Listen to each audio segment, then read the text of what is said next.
Then I praise God. जब मैंने अपने आप को बहुत सुंदर देखा, पूरा दाढ़ी वाड़ी कटी, में देखो प्रभु आपने मुझे कितना सुंदर बनाया, कितने कितने लड़कों से अच्छा सुंदर आपने मुझे बनाया है। पता नहीं क्यों आज हमेशा शेविंग करता हूँ, हमेशा अपने चेहरे को मैं देखता हूँ, बाल बनाता हूँ, लेकिन आज पता नहीं ऐसा क्या हुआ। सुबह जब मैंने शेविंग किया, पूरा मुंह हाथ धो के जब आईने में अपने आप को झांक के देख रहा हूँ, हमेशा इस काम को करें, ठीक है।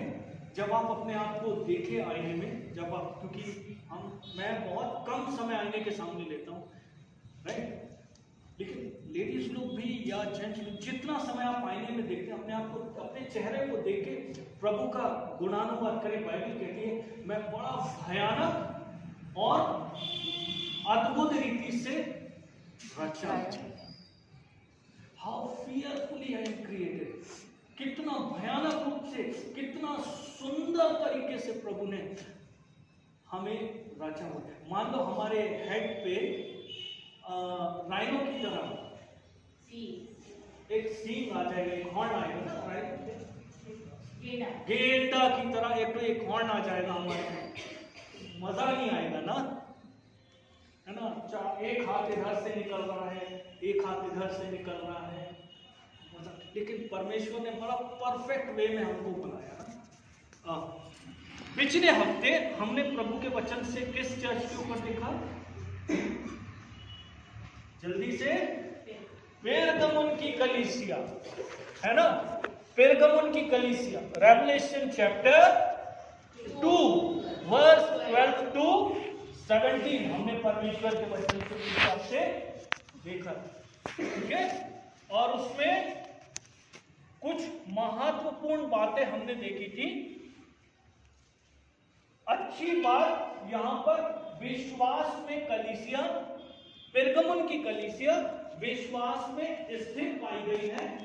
उस समय जब उनका अध्यक्ष अंतिपास शहीद हुआ है, उस स्थान पर जहां पर शैतान का सिंहासन है। शैतान का सिंहासन का मतलब यह है मूर्ति पूजा से भरा हुआ प्रदेश, राइट। और मैंने पिछली बार आपको बताया था अंतिपास कैसे शहीद हुआ है।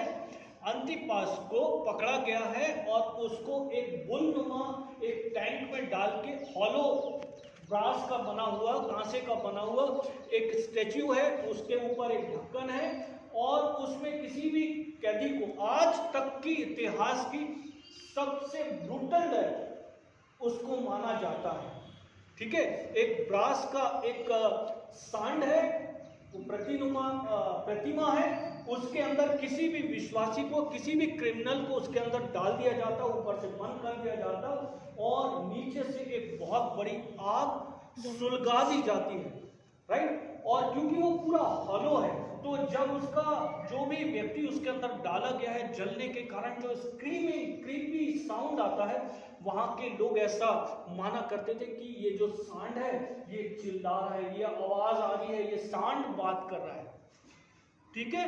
तो इस तरीके से अंतिपास शहीद हुए। तो कौन है अंतिपास? अंतिपास बिशप है अपने समय में पेरगमुन की कलीसिया का, जिसको ऑर्डेन्ड किया गया है संत यूहन्ना के द्वारा। संत यूहन्ना ने अंतिपास को परमेश्वर की सेवा के लिए अध्यक्ष करके पेरगमुन की कलीसिया के ऊपर ठहराया है। प्रोटेस्टेंट कलीसियाओं में सिर्फ एक स्थान है जहां पर अंतिपास के बारे में परमेश्वर का वचन बात करता है, ठीक है। इसके अलावा और कहीं बात नहीं करता, ना प्रेरितों के काम की किताब में कहीं भी आपको अंतिपास का चरित्र आपको देखने के लिए नहीं मिलेगा।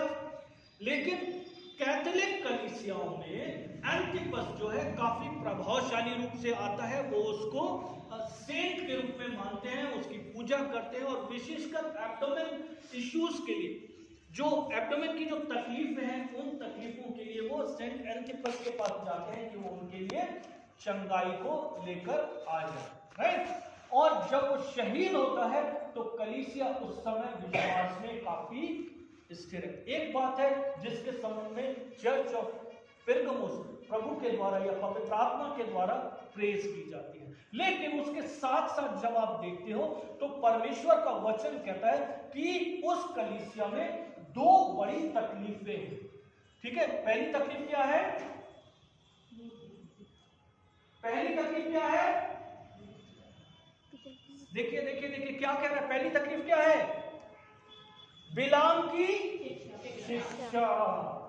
ठीक है, तो बिलाम की शिक्षा क्या थी? पिछले हफ्ते हमने देखा था बिलाम का ये कहना था, बिलाम को बुलाया गया है राजा बलाक के द्वारा कि वो आए और इस्राएल को श्राप दे, लेकिन परमेश्वर 3 बार उसको रोकता है कि तू जो ऑलरेडी आशीष का भागी हो चुका है श्राप मत दे। लेकिन इसके जीवन में जो बिलाम है, इसके जीवन में बालाक से प्रशंसा पाना, बालाक से रुपया पैसा धन संपत्ति पाना, ये बात इसके अंदर छिपी हुई है। और ये राजा को इस बात की सलाह देता है कि तू इजराइल को श्राप नहीं, मैं इजराइल को श्राप नहीं दे सकता, मैं इजराइल को बर्बाद के लिए बात नहीं कर सकता, लेकिन पीछे के रास्ते से हम इजराइल को बर्बाद कर सकते हैं। और वो कारण क्या था? व्यभिचार, है ना।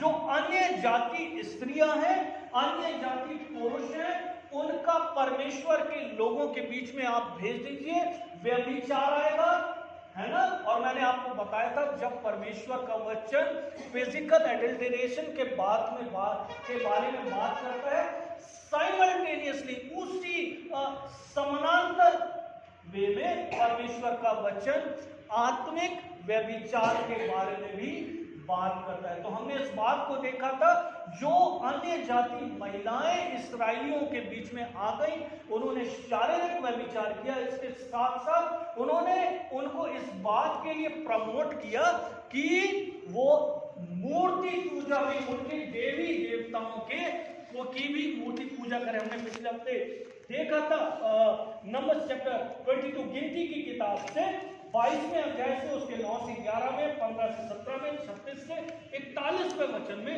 हमने इस बात को देखा था कि किस तरीके से परमेश्वर ये इजराइली इस मूर्ति पूजा के कारण, इस व्यभिचार के कारण परमेश्वर से दूर हो गए हैं, राइट। और उसके बाद जब हम आगे आते हैं 31वें अध्याय में जब हम देखते हैं तो ये पाप कौन लाया उनके जीवन में?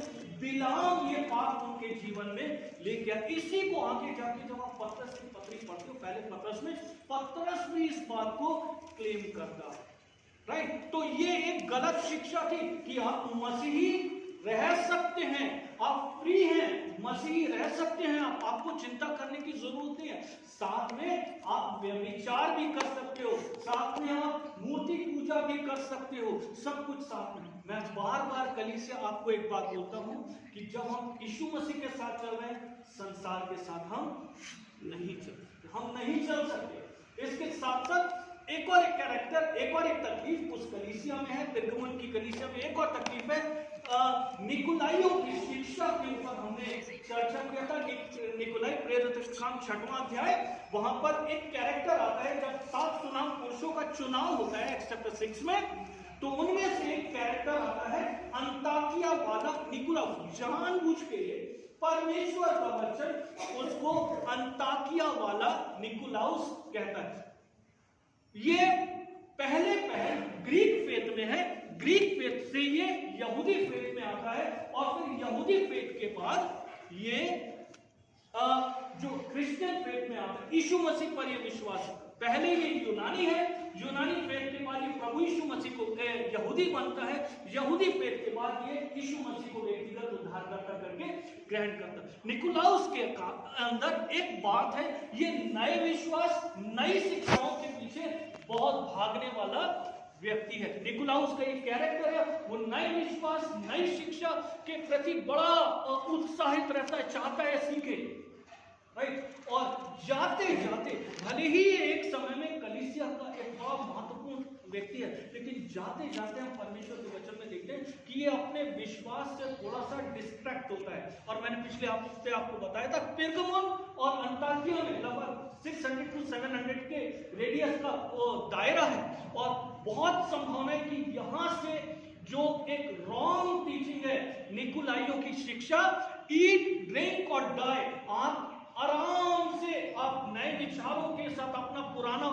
जो व्यवहार है आप उसको अडॉप्ट करे रह सकते हो, और आप यीशु मसीह में भी रह सकते हो। लेकिन परमेश्वर का वचन यहाँ पर साफ साफ कहता है, तेरे यहाँ कितने ऐसे हैं जो निकुलाइयों की शिक्षा को भी मानते हैं। परमेश्वर स्ट्रिक्टली उनको इस बात को कहता है कि ये तुम्हारे साथ नहीं चलने वाला, बिलाम की शिक्षा तुम्हारे साथ नहीं चलने वाली, निकुलाइयों की शिक्षा तुम्हारे साथ नहीं चलने वाली। एकदम रिस्ट्रिक्ट करता है परमेश्वर, राइट। अब जब आप आगे आ रहे हो तो हम थाइटीरिया, चर्च ऑफ थाइटीरिया को यहां पर देखते हैं, राइट। थुआतीरा की कलीसिया 18वें वचन से आगे जब हम देखेंगे, सब लोग साथ में पढ़ेंगे, ठीक है।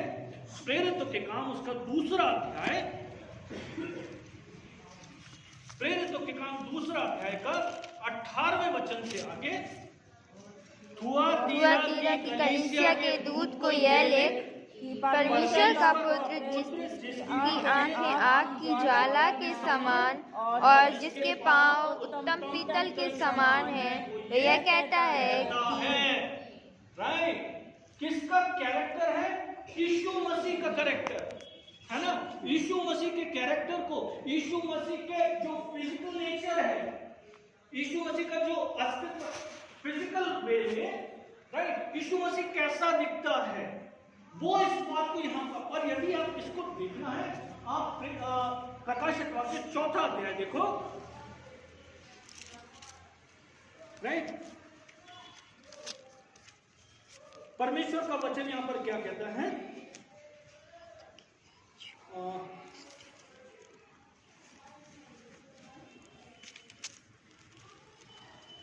दूसरे वचन से आगे, तुरंत मैं आत्मा में आ गया और क्या देखता हूँ कि एक सिंहासन स्वर्ग में रखा है और उस सिंहासन पर कोई बैठा है, और जो उस पर बैठा है वह एक शब्द और वाणी सा दिखाई पड़ता है, और सिंहासन के चारों ओर मरकत सा एक मेघधनुष दिखाई देता है।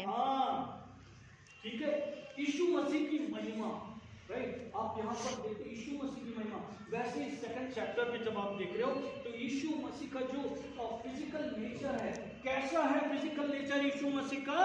परमेश्वर का वचन कहता है जिसकी आंखें आग की ज्वाला के समान।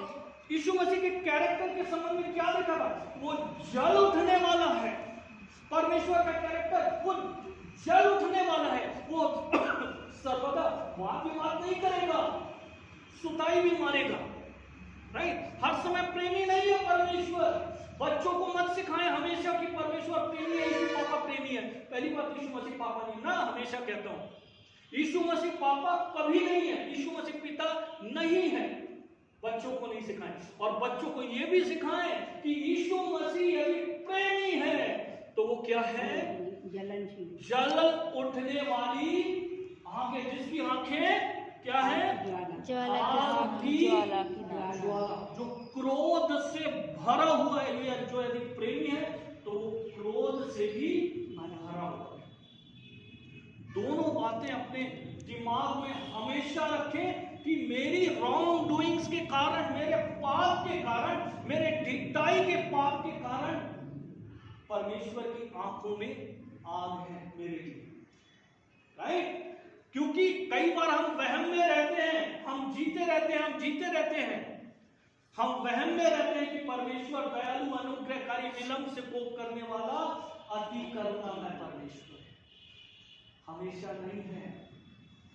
उसने यदि निनवे के लिए अपने इस गुणों को प्रकट किया तो उसने सदोम, गदमोरा, अमोरा और कदमियल के लिए उसने अपना ये गुड नेचर नहीं दिखाया।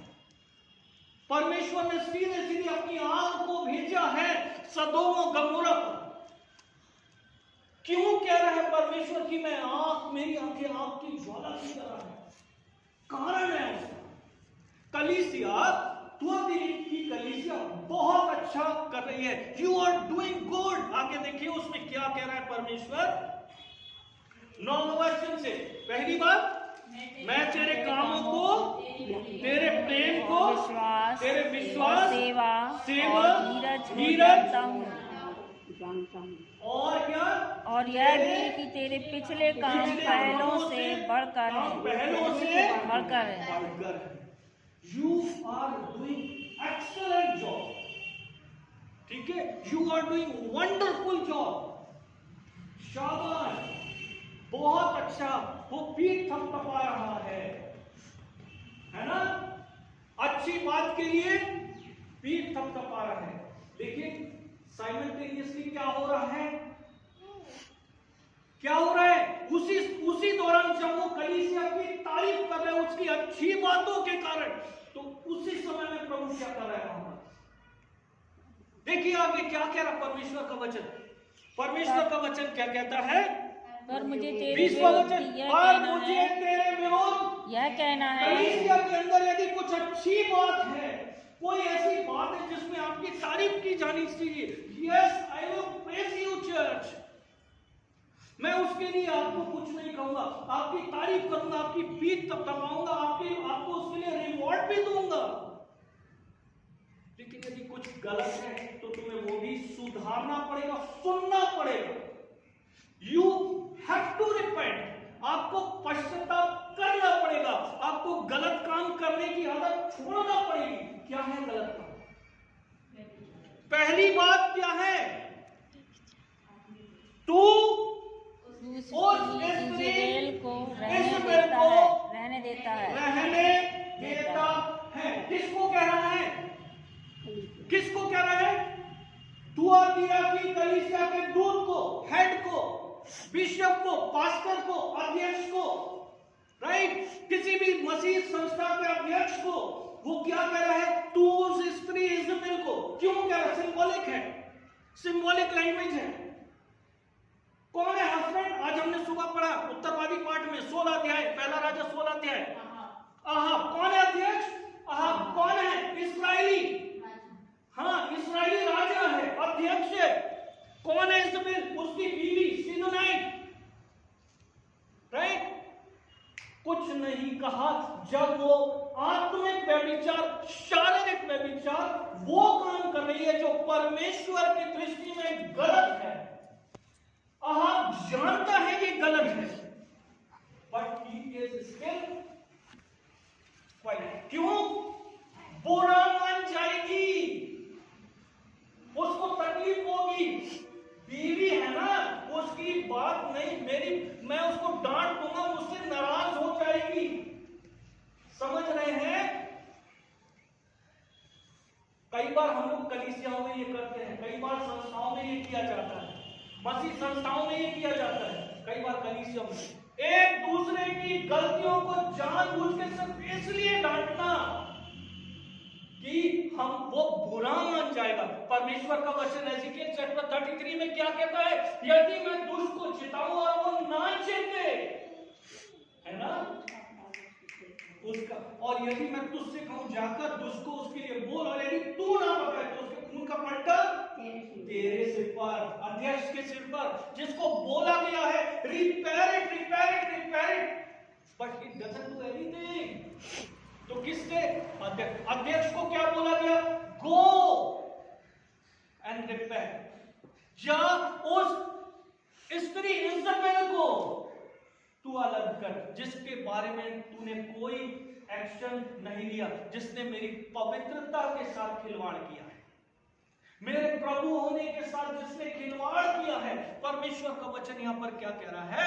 तू उस स्त्री इज़राइल को रहने देता है जो अपने आप को भविष्यवक्तिन कहती है और मेरे दासों को व्यभिचार करने और मूर्तियों के आगे चढ़ाई गई वस्तुएं खाना सिखाकर भरमाती है। कई बार ऐसे लोगों को जो हमें मालूम है कि ये कलीसिया में नॉनसेंस कर रहे हैं, लेकिन हम रहने देते हैं, हम वार्न नहीं करते, हम उनको जाके बोलते नहीं है कि आप गलत काम कर रहे हैं। परमेश्वर का दंड हमारे ऊपर आने वाला है। Be careful church, be careful. जल्दी से हम लोग देखेंगे, आगे आएंगे, राइट। इतिहास में जाएं थोड़ा सा। परमेश्वर का वचन क्या कहता है, राइट। मैं थोड़ा सा जल्दी जाऊंगा, है ना। यहां पर क्या कह रहा है परमेश्वर का वचन? पहला राजा उसका 16वां अध्याय में जाएंगे, जो आज सुबह हमने परमेश्वर के वचन से पढ़ा है। यहूदा के राजा आसा के 38वें वर्ष में ओमरी का पुत्र अहाब इस्राएल पर राज्य करने लगा और इस्राएल पर शोमरोन में 22 वर्ष तक राज्य करता रहा, राइट। और उसके बाद और ओमरी के पुत्र अहाब ने उन सब से अधिक जो उससे पहले के वो कर्म किए जो यहोवा की दृष्टि में बहुत अच्छे थे, प्लीजिंग थे, यहोवा के हृदय को खुश करते थे।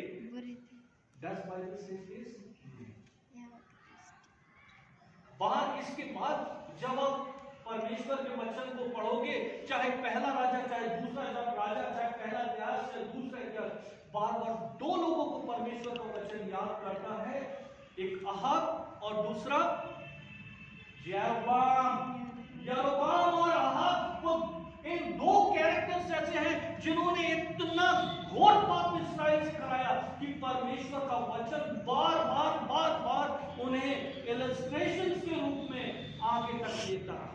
परमेश्वर का वचन यहां पर क्या कहता है? उसमें तो सब लोग नाबाद के पुत्र जेरोबाम के पापों से चलना हल्की सी बात जानकर सिदोनियों के राजा एतबाल की बेटी एजबेल से विवाह कर दिया है। एतबाल कौन है? बाल का पुजारी है, हाई प्रीस्ट है बाल का, साथ साथ ये राजा भी है और ये बहुत करप्ट है।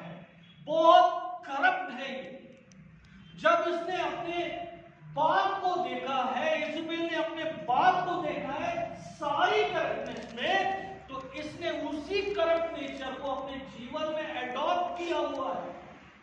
जितनी धूर्तता, चालाकी, जो कुछ इसने अपने बाप के जीवन में देखा है, उसने इसको एडॉप्ट किया है। और जब ये अहाब से विवाह करके जब इजराइल को आई है, तो इसने वही धूर्तता, वही पाप इजराइल से करवाया है। ये सीदोनियों के राजा शारीरिक में विचार वो काम कर रही है जो परमेश्वर की दृष्टि में गलत है।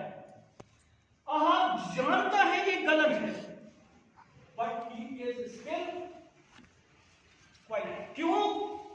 बुरा मान जाएगी, उसको तकलीफ होगी। बीवी है ना, उसकी बात नहीं मेरी, मैं उसको डांट दूंगा, मुझसे नाराज हो जाएगी। समझ रहे हैं?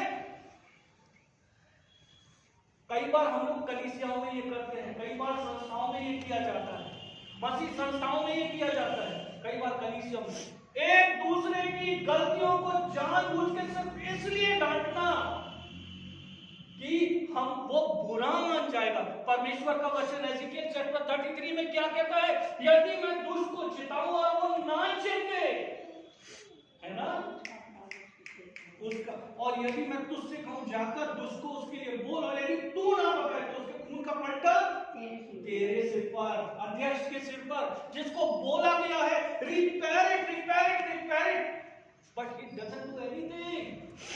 तो किससे? अध्यक्ष को क्या बोला गया? Go and repair.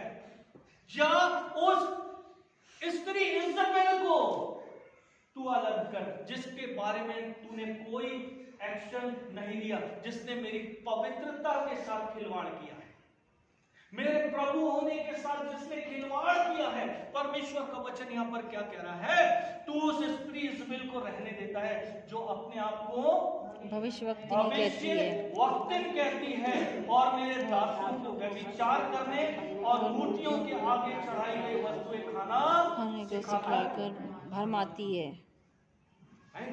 कई बार ऐसे लोगों को जो हमें मालूम है कि ये कलीसिया में नॉनसेंस कर रहे हैं, लेकिन हम रहने देते हैं, हम वार्न नहीं करते, हम उनको जाके बोलते नहीं है कि आप गलत काम कर रहे हैं। परमेश्वर का दंड हमारे ऊपर आने वाला है। Be careful church, be careful. जल्दी से हम लोग देखेंगे, आगे आएंगे, राइट। इतिहास में जाएं थोड़ा सा। परमेश्वर का वचन क्या कहता है, राइट। मैं थोड़ा सा जल्दी जाऊंगा, है ना। यहां पर क्या कह रहा है परमेश्वर का वचन? पहला राजा उसका 16वां अध्याय में जाएंगे, जो आज सुबह हमने परमेश्वर के वचन से पढ़ा है। यहूदा के राजा आसा के 38वें वर्ष में ओमरी का पुत्र अहाब इस्राएल पर राज्य करने लगा और इस्राएल पर शोमरोन में 22 वर्ष तक राज्य करता रहा, राइट। और उसके बाद और ओमरी के पुत्र अहाब ने उन सब से अधिक जो उससे पहले के वो कर्म किए जो यहोवा की दृष्टि में बहुत अच्छे थे, प्लीजिंग थे, यहोवा के हृदय को खुश करते थे। 10 बाइबल से बाहर। इसके बाद जब आप परमेश्वर के वचन को पढ़ोगे, चाहे पहला राजा, चाहे दूसरा राजा, चाहे पहला इतिहास, चाहे दूसरा इतिहास, बार बार दो लोगों को परमेश्वर का वचन याद करता है, एक अहाब और दूसरा यरोबाम और अहाब। तो इन दो कैरेक्टर्स ऐसे हैं जिन्होंने इतना घोर पाप इस्राएल से कराया कि परमेश्वर का वचन बार बार उन्हें इलस्ट्रेशन के रूप में आगे तक देता रहा। परमेश्वर का वचन यहां पर क्या कहता है? उसने तो सब लोग उसने तो नाबाद के पुत्र यरोबाम के पापों से चलना हल्की सी बात जानकर सिदोनियों के राजा एतबाल की बेटी एजबेल से विवाह कर दिया है। एतबाल कौन है? बाल का पुजारी है, हाई प्रीस्ट है बाल का, साथ साथ ये राजा भी है और ये बहुत करप्ट है, बहुत करप्ट है। जब इसने अपने बाप को देखा है, इजबेल ने अपने बाप को देखा है सारी करप्टनेस में, तो इसने उसी करप्ट नेचर को अपने जीवन में एडॉप्ट किया हुआ है। जितनी धूर्तता, चालाकी, जो कुछ इसने अपने बाप के जीवन में देखा है, उसने इसको एडॉप्ट किया है। और जब ये अहाब से विवाह करके जब इजराइल को आई है, तो इसने वही धूर्तता, वही पाप इस्राएल से करवाया है। ये सीदोनियों के राजा एतबाल की बेटी है, राइट। आगे जब आप देखते हो तो परमेश्वर का वचन 18 अध्याय देखिए, परमेश्वर का वचन क्या कहता है? 18वां अध्याय का 4था वचन परमेश्वर का वचन कहता है, ओबद्याह तो यहोवा का जब इज़बेल यहोवा के नबियों को नाश करती थी, तब ओबद्याह ने 100 नबियों को लेकर 50-50 करके गुफाओं में छिपा रखा और अन्न जल देकर उनका पालन पोषण करता रहा। इज़बेल का काम क्या है? यहोवा का भय मानने वाले लोग यहोवा के नबियों को पकड़ कर घात, हत्यारे हैं, मर्डरर है, ठीक है। और उसका ये हत्यारे नेचर, ये मर्डरर का जो नेचर है, यहां तक खत्म नहीं हुआ। उसकी धूर्तनेस, उसकी शूटनेस यहां खत्म नहीं हुई और आगे बढ़े, आगे आएंगे 21वां अध्याय 8 वचन से लेके 10वें वचन तक परमेश्वर का वचन क्या कहता है? हाँ, सब लोग साथ में पढ़िए। तब उसने आपसे नाम से चिट्ठी लिखकर उसकी अंगूठी की छाप लगाकर उन पुरनियों और सलियों भेज दी जो उस नगर में नबोत के पड़ोस में रहते थे। उस चिट्ठी में उसने यूँ लिखा कि उपवास का प्रचार करो और नबोत उसको लोगों के हाँ, सामने क्या किया? ऊंचे क्या स्थान किया? पर क्यों किया बैठाना। उसने? याद है आपको? हाँ, शाबाश, बहुत बढ़िया। नाबोत एक कैरेक्टर है, ठीक है, जो परमेश्वर का भय मानता है, और इजरायली लॉज जो मूसा की जो व्यवस्था उनको दी गई है, इसमें बड़ा पक्का है। और इसमें एक लॉ है कि तू अपने पुरखों की जमीन जायदाद को मत बेचना। और उस लॉ को फॉलो करते हुए अहाब आया, और उसने शायद आसपास से निकल रहा था, देखा, रुके, अरे बड़ी खूबसूरत विनियार्ड है ये, बड़ी खूबसूरत दाख की बारी है, चलो मैं तो राजा हूं, मैं इसको बात करता हूं नाबोत को। ठीक है, बुलाता है, नाबोत कौन है भाई? नाबोत आता है, और राजा उसको बोलता है, नाबोत तेरी दाख की बारी मुझे दे दे, मुझे बड़ी पसंद है, मैं चाहता हूं इसको तुझसे खरीदूं। लेकिन नाबोत सेड नो, राजा मैं तुझे अपनी दाख की बारी नहीं बेचूंगा। जब वो उसको रिफ्यूज करता है, राजा बड़ा दुखी होके वो जाता है, भोजन नहीं करता है, और अपने खाट पर पड़ा रहता है, क्योंकि इजबेल, जैसा मैंने आपको कहा, बहुत धूर्त है, चालाक है, राजा के पास जाती है, ओ राजा तू चिंता नहीं कर, कल तेरी वो नाबोत की जो दाख की बारी है वो मैं तुझे दिलवा दूंगी। परमेश्वर का वचन कहता है वो एक गेम प्लान करती है, बेत्सुनी का एक गेम प्लान करती है नाबोत के खिलाफ, और कुछ नीच लोग हैं जिन्हें वो अपॉइंट करती है इस काम के लिए। परमेश्वर का वचन कहता है कि जब नाबोत मारा जाता है, परमेश्वर का वचन एलिया के पास आता है कि अहाब के घराने को, अहाब को, इस्माइल को इसके खून का पलटा देना पड़ेगा। राइट? और आगे आइए जल्दी से 21वें अध्याय 25 वचन से लेकर 26वां वचन, परमेश्वर का वचन यहाँ पर कहता है, सचमुच अहाब के तुल्य और कोई न था जिसने अपनी पत्नी के उसकाने पर वो काम करने को जो यहोवा की दृष्टि में बुरा है, अपने आप को बेच डाला, बेच दिया उसने अपने आप को इजबेल के हाथों। उसके बाद आगे आइए, परमेश्वर का वचन क्या कहता है? परमेश्वर का वचन कहता है वो तो उन एमोरियों की नाई जिनको यहोवा ने इजरायलियों के सामने से देश में से निकाला था, बहुत ही घिनौने काम करता था, अर्थात मूर्तियों की उपासना करने लगा था। एलिया के ये सब वचन सुनकर अहाब ने अपने वस्त्र फाड़े और अपनी देह पर टाट लपेट कर उपवास करने और टाट ही ओढ़े पड़ा रहने लगा और दबे पांव चलने लगा। है ना? इसके बाद जब आप प्रकाशित वाक्य दूसरा अध्याय आप देख रहे हो, जब इसको खुला रखिएगा, ठीक है, परमेश्वर का वचन यहाँ पर क्या कह रहा है? परमेश्वर ने कलीसिया के पास पश्चाताप करने का मौका भेजा है, वार्निंग भेजी है परमेश्वर क्या कह रहा है यहाँ पे? पवित्र आत्मा क्या कहता है? देख, मैं थुआतीरा की कलीसिया को रोगशैया पर डालता हूं, और उसके साथ जो लोग व्यभिचार करते हैं, यदि वे उसके कामों से मन ना फिराएंगे तो मैं उन्हें बड़े क्लेश में डालूंगा। अहाब और इजबेल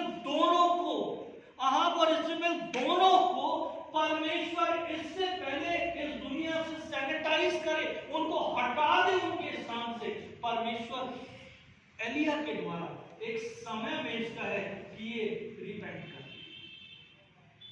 परमेश्वर ने ऐसे बिना बताए अहाब और इजबेल को के साथ डील नहीं किया, उनको एलिया के द्वारा उनसे वचन से बात किया। अहाब ने भले ही मन फिराया, लेकिन पूरी रीति से अहाब ने परमेश्वर के सामने मन नहीं फिराया। परमेश्वर का वचन वापस जब हम जाते हैं प्रकाशित वाक्य उसका दूसरा अध्याय का 22वां वचन कहता है, देख मैं उसे रोगशैया पर डालता हूं, और जो उसके साथ व्यभिचार करते हैं, यदि वे उसके कामों से मन ना फिराएंगे तो मैं उन्हें बड़े क्लेश में डालूंगा। क्या कॉन्सिक्वेंस था? अहाब और इजबेल का कॉन्सिक्वेंस क्या था? युद्ध में जब अहाब गया, यहोशापात भी युद्ध में है और अहाब भी युद्ध में है, भेष बदल कर गया, सोचा कि लोग मुझे जानने नहीं पाएंगे। परमेश्वर का वचन कहता है एक तुक्के से मारा गया, चलाया गया एक तीर जाकर उसको ब्रेस्ट प्लेट को चीरता हुआ उसके हार्ट को पेनिट्रेट करता है। युद्ध में से निकलते निकलते और अहाब जाकर उसी पोखरे पर जहां वेश्याएं नहाया करती थी वहां पर जाकर वो दम तोड़ देता है। परमेश्वर का वचन कहता है वहीं पर उसका रक्त धोया जाता है। परमेश्वर का वचन कहता है और कुत्ते उसके लहू को चाटते हैं।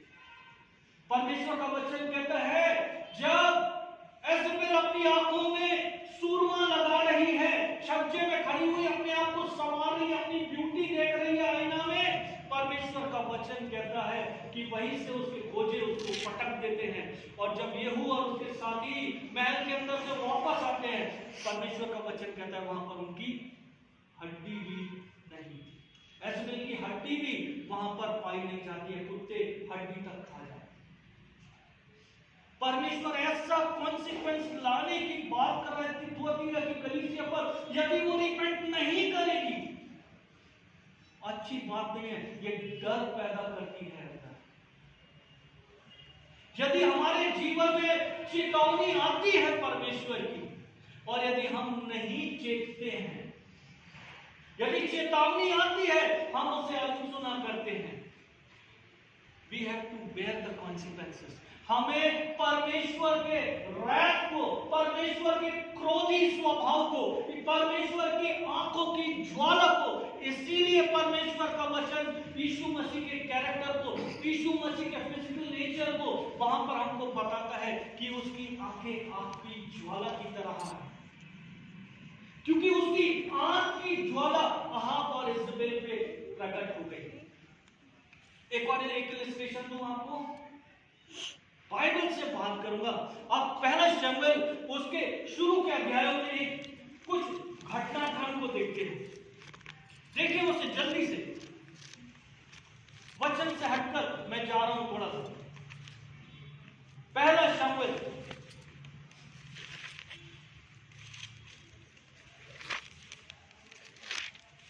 दूसरा अध्याय 12 वचन, क्या कहता है परमेश्वर का वचन? एली के पुत्र तो ये सब तो बाइबल में नहीं होना चाहिए था, है ना? ये तो गंदा शब्द है, गलत शब्द है। परमेश्वर का वचन एली के पुत्रों के संबंध में क्या कहता है? लुच्चे थे। लुच्चे। परमेश्वर का वचन यहां पर कह रहा है, इंग्लिश है तुम्हारे पास? नहीं। परमेश्वर का वचन कहता है उन्होंने यहोवा को नहीं पहचाना। राइट? परमेश्वर को नहीं पहचानो। कौन है? महायाजक के पुत्र, एली के पुत्र हैं, जिन्हें परमेश्वर की वचन की शिक्षा दी गई है, जिन्हें परमेश्वर की सेवा करने के लिए तैयार किया गया है। राइट? परमेश्वर का वचन क्या कहता है? वो परमेश्वर को पहचानते नहीं। तो क्या चीज नहीं पहचानी उन्होंने परमेश्वर की? परमेश्वर के स्वभाव को। परमेश्वर का स्वभाव क्या है उन्होंने नहीं पहचाना। जैसा मैं कह रहा था ना, उन्होंने क्या पहचाना? अरे यहोवा तो दयालु, अनुग्रहकारी, विलंब से कोप करने वाला, अति करुणा में है। That's all. यही हमारी बातें खत्म हो जाती। उसका दूसरा स्वरूप को नहीं पहचाना कि हमारी रॉन्ग डूइंग्स को, जो हम परमेश्वर के विरोध में काम करते हैं, परमेश्वर जल उठने वाली आग है, उसकी आंखें आग की ज्वाला की माफिक है। वो हमारी रॉन्ग डूइंग्स को टॉलरेट नहीं करेगा। And they will keep on doing sin. वो गलत करते रहे, गलत करते रहे, गलत करते रहे। कॉन्सिक्वेंस किसके ऊपर आया? एली के ऊपर आया। क्यों?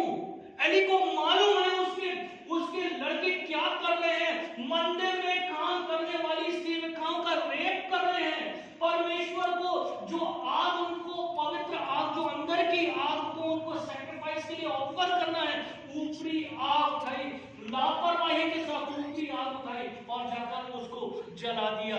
और जो परमेश्वर को चढ़ाया हुआ सैक्रिफाइस है, बेस्ट पोर्शन उन्होंने अपने लिए रख लिया कि ये याजक की सेवा के लिए है। बेस्ट पोर्शन परमेश्वर के लिए अपॉइंटेड था। बचा हुआ जो भाग है वो पहले परमेश्वर को, पहले जो बेस्ट पोर्शन है वो परमेश्वर को अर्पित होना है। जो उसका लेफ्ट ओवर है वो याजक के लिए। लेकिन उन्होंने अच्छे पोर्शन को, अच्छी जो रान का जो मीट है, मस्त अच्छी बोटी वाला मीट है, उसको वो याजक के खाने के लिए, और जो ऐसी नकारा चीज है वो परमेश्वर को ऑफर करने के लिए उन्होंने हामी भर दी। राइट, कॉन्सिक्वेंस क्या हुआ? एली पछाड़ खाकर गिरा जैसे ही पता चला कि परमेश्वर का वाचा का संदूक ले लिया गया। उसके दोनों बच्चे युद्ध में मारे गए हैं। उसकी जो बहू है, जैसे डिलीवरी हुआ वैसे ही कुछ कॉन्सिक्वेंस हुआ, और वो उसी समय में डिलीवरी बच्चा पैदा करते करते वो मर गई है। परमेश्वर का वचन कहता है कि एली पछाड़ खाकर कुर्सी से गिरा, और हैवी वेट होने के कारण उसकी कॉलर होती है, सॉरी नेक की जो बोन है, वर्टिब्रल कॉलम है, ये टूट गया। और इतने तक सीमित नहीं रहा चर्च, इतने तक सीमित नहीं रहा परमेश्वर के साथ खेलना। परमेश्वर ने क्या किया, याद है आपको? परमेश्वर ने एली के वंश को युगानुयुग के लिए अपनी सेवा से एलिमिनेट कर दिया, अलग कर दिया, कि एली का वंश अब दोबारा कभी भी परमेश्वर की सेवा के लिए अपॉइंट नहीं हो सकता। याद रखें, मैं अध्यक्ष हूं, मैं इस कलीसिया का पास्टर हूं। यदि मेरे देखते देखते कुछ नॉनसेंस है और मैं उसे अलग नहीं करूंगा। मैं मिशन अस्पताल में एक महत्वपूर्ण पोजीशन पर हूं, और यदि मैं जानता हूं क्रिश्चियन हॉस्पिटल में कुछ गलत हो रहा है और मैं उसे अलग नहीं करूंगा, मैं उस पाप का भागी माना जाऊंगा। भले ही एली ने वो पाप नहीं किया, भले ही एली ने वो गलती नहीं की, लेकिन परमेश्वर का वचन उसको भी भागी मानता है, क्योंकि जब उसको अपने बच्चों को डांट लगानी चाहिए थी, मार लगानी चाहिए थी, तुम परमेश्वर के साथ खेल रहे हो, he said nothing, he did nothing। उसने परमेश्वर के भय के लिए कुछ नहीं किया। पिछले हफ्ते हम देख रहे थे ना, जब लोग टैबरनेकल के सामने हैं, मिलाप वाले तंबू के सामने हैं, इस विश्वास के साथ कि हम परमेश्वर के आगे अपने आप को तोड़ेंगे, हम परमेश्वर के सामने विलाप करेंगे, हम टाट बनेंगे, हम परमेश्वर के सामने रिपेंट करेंगे एज अ कम्युनिटी ऑफ इस्राएल। उसी समय में एक इस्राएली पुरुष एक मोवाइट लेडी को साथ में लेकर अपने टेंट को जा रहा है प्रोस्टिट्यूशन के लिए, व्यभिचार करने के लिए। कौन देखता है? परमेश्वर का वचन वहां पर कहते हैं। जल्दी से उसको देखेंगे, फिर हम समाप्ति की ओर जाएंगे। गिनती की किताब 22वां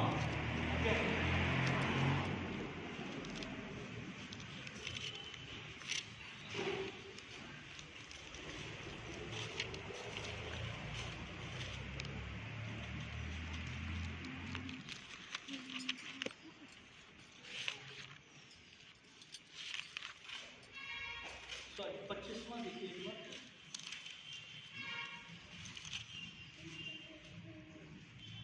नहीं, हाँ 25वां अध्याय 6वें वचन से आगे सब लोग साथ में पढ़ेंगे। जब इस्राएलियों की सारी मंडी मिलाप वाले तंबू के द्वार पर रो रही थी, they were weeping for the sins before God। वो अपने पापों के लिए परमेश्वर के सामने रो रहे हैं।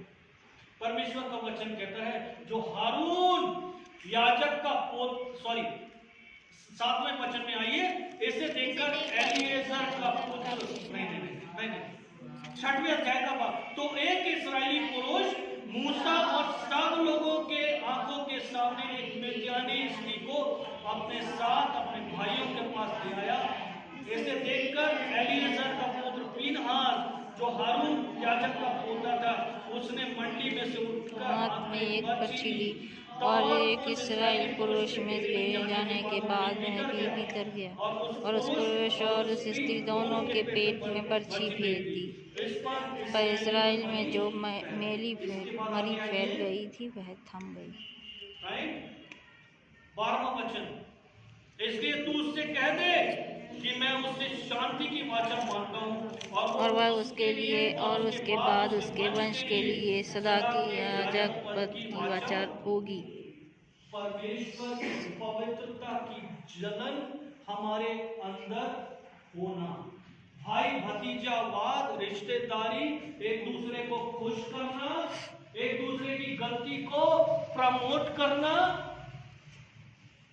स्टॉप। एलिएज़र चाहता नहीं मारना, but why these people were standing at the gate of tabernacle? क्यों ये लोग वाचा के संदूक के सामने या मेलाप वाले तंबू के सामने ये लोग खड़े हैं? क्यों रो रहे हैं? फालतू में नहीं भाई, व्यभिचार के पाप के कारण जो बिलाम ने करवाया, उसके पाप के कारण मरी आ गई है, प्लेग आ गया है। परमेश्वर का वचन कह रहा है, परमेश्वर के सामने ठहरे हैं सॉरी बोलने के लिए। Sorry Lord, we have committed sin before you. क्या एलिएज़र भी उनके पापों में संभागी नहीं हो सकता था? क्या पीनहास भी उनकी गलतियों में संभागी नहीं हो सकता था? परमेश्वर का वचन क्या साफ साफ वहां पर कहता है। परमेश्वर का वचन कहता है, पीनहास ने बर्छी उठाकर उसके टेंट में जाकर दोनों को देखकर मार डाला। क्यों? याजक पद मिल गया। क्यों? परमेश्वर की सेवा मिल गई। परमेश्वर के जलन का आत्मा उसके अंदर। क्यों सेवा छिन गई? देख रहा है एली कि गलत हो रहा है, but he was still quite. देख रहा है आहाब, मेरी बीवी गलत कर रही है, जानता है इजरायली व्यवस्था पढ़ा हुआ आदमी है। हर राजा के लिए कंपलसरी था परमेश्वर की व्यवस्था का ज्ञानी होना, राइट? लेकिन Ahab did nothing, he did nothing. कुछ नहीं किया इस्राएल के लिए उसने, बल्कि उसके पापों में उसके साथ संभागी भी हुआ। परमेश्वर का वचन क्या कहता है? क्या कह रहा है? जल्दी से प्रकाशन वाक्य 2 अध्याय कॉन्सिक्वेंस क्या आता है? परमेश्वर का वचन कहता है, देख मैं उसे रोक शैया पर डालता हूं और जो उसके साथ विचार करते हैं यदि वो भी मन ना कराएंगे, मैं उन्हें बड़े क्लेश से उनको मार डालूंगा, मैं उसके बच्चों को मार डालूंगा। तब सब कलीसियां जान लेंगी कि हृदय और मन का परखने वाला मैं ही हूं, और मैं तुम में से हर एक को उसके काम के अनुसार बदला दूंगा। परमेश्वर का वचन कहता है, पर तुम थुआतीरा के बाकी लोगों से, राइट, जो इस शिक्षा को नहीं मानते, उन सबों को जिन्हें शैतान की गहरी बातें कहते हैं नहीं जानते, ये कहता हूं कि मैं तुम पर ये बोझ नहीं डालूंगा। जिन्होंने अपने आप को परमेश्वर की पवित्रता के लिए रिजर्व किया हुआ है ना, उनके संबंध में परमेश्वर का वचन नहीं आता। पवित्र आत्मा ये कॉन्सिक्वेंस डील करने की, ये जलन वाली आग की बात नहीं करता। परमेश्वर उनके संबंध में कहता है, जो जय और मेरे कामों के अनुसार उन तक करता रहे, मैं उसे जाति जाति के लोगों पर अधिकार मिलेगा। अपने आप को प्योरिटी में हम थामे रहे जब तक यीशु मसीह का आना। गलत बात में, चाहे तो वो यदि मैं जानता हूं मेरी बीवी का है या मेरी बीवी जानती है मेरा है, नहीं बोले, भले ही आज शाम की रोटी घर में ना बने, मेरी बीवी घर में रोटी ना बनाए, आई डोंट केयर। भले ही उसका आदमी उसके लिए नॉनवेज खरीद के ना लाया, संडे है ना, गुस्सा हो गया, बीवी ने कहा हाँ मैं नहीं जाता, तुम मुझे ऐसा बोलो, आज नहीं बनेगा अगले हफ्ते बन जाएगा। अरे वो लेके नहीं आएगा, मैं लेके आ जाऊंगी। संभागी ना हो। बच्चे यदि गलत काम कर रहे हैं, पेरेंट्स जानते हैं, डोंट स्टॉप योरसेल्फ,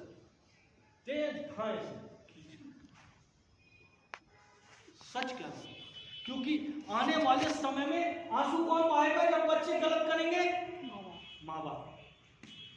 जब बच्चे पाप करेंगे, जब गलत राह जाएंगे, किसी अनजानी लड़की या लड़के को घर में ले आएंगे, बोलेंगे ये तुम्हारा दामाद है या तुम्हारी बहू है, कौन आंसू बहाएगा? माँ बाप। आंसू आप ही को बहाना। लेकिन जब समय है तो देख इसके क्योंकि वो थप्पड़ वो जिंदगी भर याद करे। मैं पिछले समय आपको बोल रहा था, मेरा बेटा कंप्यूटर पे गेम खेल रहा है और मैं शायद नौगांव से लौटकर या ड्यूटी से लौट के घर गया हूँ, थका हूँ, और जाते ही फ्रंट रूम में जो मेरा सोफा है उस पर बैठ के थोड़ा रिलैक्स करा, अचानक से साउंड आया जोर से। वो शायद गेम खेलते खेलते कुछ क्या होता, वो गुस्सा सा आ जाता ना, यदि एक मिशन पूरा ना हो पाए, और उसने अपने मुंह से गाली निकाली, बहुत गंदी। मैं बड़ा तेजी से, बहुत साफ वे में मैंने सुन लिया, और मैं बहुत गुस्से में अंदर गया। बेटा तूने ऐसा बोला? नहीं पापा मैंने नहीं बोला। नहीं पापा मैंने नहीं बोला। मैं 2 दिन सोया नहीं, लिटरली आई एम टेलिंग। आज मेरे बेटे ने गाली दिया, और उसके बाद मैं इतना दुखी हो गया अपनी वाइफ को। और कल पता चला शाम को, जब फ्रेंडली वे में हम दोनों बाप बेटा चले जा रहे हैं, जब नौगांव से छतरपुर में एक मीटिंग था, मीटिंग को कंडक्ट करने के बाद जब उसको लेने के लिए, जब दोनों बाप बेटा ऐसी कुछ 2 उसके फ्रेंड्स में जो उससे सीनियर है झगड़ा हुआ, और पता चला कि परसों के दिन उनके बीच में कुछ गाली गलौच हुआ था, तब बड़ी मोहब्बत में उसने अपनी गलती को भी कबूल किया। मैं उसको बोला, बेटा मैं इतना कपड़ा झापड़ मारता ना, यदि मैं उस फिक्र ना करे, थोड़ी देर की बात है, बच्चे अपने आप मान जाएंगे, लेकिन वो झापड़ जिंदगी भर याद रहे। एक बार उनको ये सुट्टा लगाते हुए देखे, तुरंत दे रसीद। बीवी गलती करे तुरंत डांटे, पति गलती करे तुरंत डांटे, उस पाप को रखे ना। एक छोटा सा वुंड जो है वो जाके एब्सेस को कॉज करता है, और कई बार एम्पुटेशन की नीड आ सकती है। डॉक्टर बोलता है एम्पुटेशन करना पड़ेगा, यहां से पैर काटना पड़ेगा, है ना, फिर क्या होगा, जीवन भर बैसाखी लेके चलते हैं। तो इससे पहले वुंड गैंग्रीन में कन्वर्ट हो, वुंड को जरूरी है डॉक्टर को दिखाया जाए। डॉक्टर बोले ओ मैं इसको क्लीन कर दूंगा, इसमें छोटा सा चीरा लगा के पस को निकाल दूंगा। इससे पहले कि वो समय हमारे जीवन में आए जब प्रभु कहे कि oh enough enough enough, I won't to tolerate you, I won't to tolerate you. अब तुम मुझसे बर्दाश्त होने से बाहर हो, अब तुम्हें तुम्हारे स्थान से हटाओ। परमेश्वर का वचन कहता है इससे पहले देर हो जाए थोड़ी सी, हम इस बात को समझ लें कि जय का जो मुकुट हमको मिलने वाला है, वंचित हो जाएंगे। ये 7 कलीसियाओं के बारे में परमेश्वर का वचन ऐसे बात नहीं करता। मैं बार बार आपसे कह रहा हूं, बहुत डर है इसमें, बहुत भयानक है ये 7 कलीसियां, और हमारे लिए ये आईना है, हमारी तस्वीर हमको इसमें। आइए हम लोग प्रार्थना में जाएंगे। भारती दीदी को रिक्वेस्ट करूंगा प्रार्थना में।